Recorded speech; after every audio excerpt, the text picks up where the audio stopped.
اپنی بیویوں کو یہ بیان ضرور سنائیں، ہو سکتا ہے یہ نصیحتیں تمہاری بیویوں کے دل میں اتر جائیں اور وہ ان پر عمل کرنے لگیں اور اس کے ساتھ ساتھ تمہارا گھر جنت کا گہوارہ بن جائے۔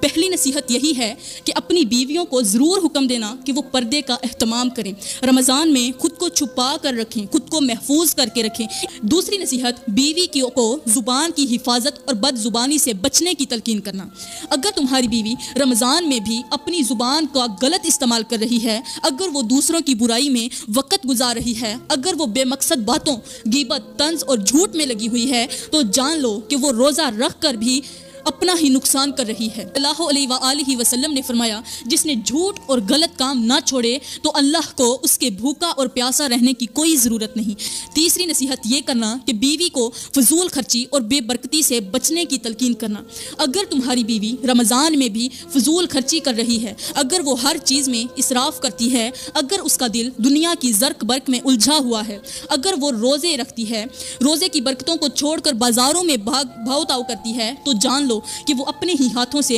رحمتوں کو کھو رہی ہے۔ پیارے بھائیوں، اب چوتھی نصیحت، بیوی کو عبادت میں سستی اور وقت کے ضیاع سے بچنے کی تلقین کرنا۔ اگر تمہاری بیوی رمضان کے مبارک مہینے میں بھی عبادت میں سستی کر رہی ہے، اگر وہ سحری کھانے کے بعد سونے میں وقت برباد کر دیتی ہے، اگر وہ دن بھر صرف گھر کے کاموں اور دنیاوی باتوں میں لگی رہتی ہے، اور اگر وہ راتوں کو تراویح اور تہجد کی بجائے فضول مشاغل میں گزار دیتی ہے، تو جان لو کہ وہ اپنی قسمت کے بہترین لمحے اپنے ہاتھوں سے ضائع کر رہی ہے۔ اب پانچویں نصیحت، بیوی کو دل کی پاکیزگی اور دوسروں کے حق میں خیر خواہی کی تلقین کرنا۔ اگر تمہاری بیوی رمضان میں بھی دوسروں کے لیے حسد، بغض اور کینہ دل میں رکھے ہوئے ہے، اگر وہ دوسروں کی خوشیوں کو دیکھ کر جلن محسوس کرتی ہے، اگر وہ اپنے دل میں نفرتیں پالتی ہے اور دوسروں کو معاف نہیں کرتی، تو جان لو کہ وہ روزے رکھ کر بھی صرف بھوکی پیاسی رہ رہی ہے۔